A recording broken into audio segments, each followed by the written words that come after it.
Learning English is so boring. I am not making any progress. And I'm so tired of studying by myself. Does it sound familiar? Trust me when I say you are absolutely not alone. I was in your shoes once, and today I will share with you my story how I motivated myself to learn English.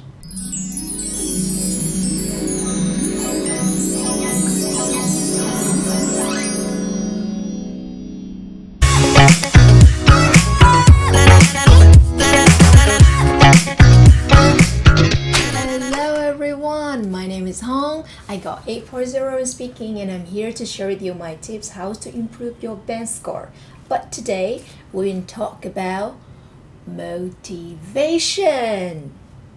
Yeah, it's a common problem for English learners, right? I've been there, done that, so I understand. So today I will share with you 3 lessons that I've learned during my English journey. But before that, don't forget to subscribe to our YouTube channel and check out the website weloveielts.org.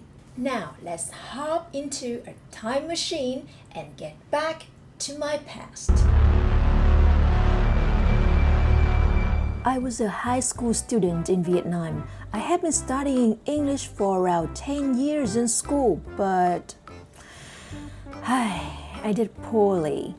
I hated learning by heart new words that I couldn't use, that I was terrified of making grammar mistakes. My confidence in speaking was 0. I didn't even think about studying abroad because, me and my English was a recipe for disaster. Then I was lucky to be chosen as a volunteer in an international program providing free surgery for poor children. And that was the first time I talked with a foreigner, a foreign doctor. To be honest with you, I couldn't understand why they picked me. I was nervous because the moment I opened my mouth, they would realize that my English wasn't great. One day, I was with a young patient when blood suddenly came out of his mouth. I panicked and ran to the doctor. Look, the blood, it's pouring out. The doctor rushed to see, then calmly said, I wouldn't say it's pouring, I just say it's oozing. But thank you for telling me. I made a mistake, but she didn't laugh at me.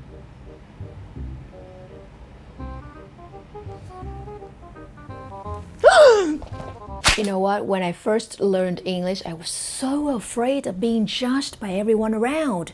My friends, my teachers, and not to mention native speakers. Because we were taught English like a subject when you were given good grades when you performed well and bad grades when you were not. So I thought that I had to be correct all the time. But that day I realized that I didn't have to. English is not a subject, it's a language to communicate with everyone around. And you don't have to be right, because after all, no one there is going to judge you. In language, we learned by trials and errors, don't we? Also, in the brief conversation with the doctor, I learned something new. I could easily remember the difference between the word pour and ooze. Pour means flow quickly in large amounts, but ooze flows slowly in small amounts. Wow! Learning new words have never been so easy. I didn't have to rack my brains trying to memorize a list of disconnected words that I couldn't use later. That day, I learned words in context, which make it so much easier to remember. So, instead of rote learning vocabulary, you can expose yourself to natural English and then pick up words and phrases as you go. There are many simple ways you can do even at home to immerse yourself in natural English, such as listening to songs, watching films or videos, reading books, or if you can, joining speaking clubs in your area. Well, now if you already immerse yourself in the English environment and you got over your fear, there is one last thing to keep in mind. That is your why. Why do you learn English? Is your reason strong enough?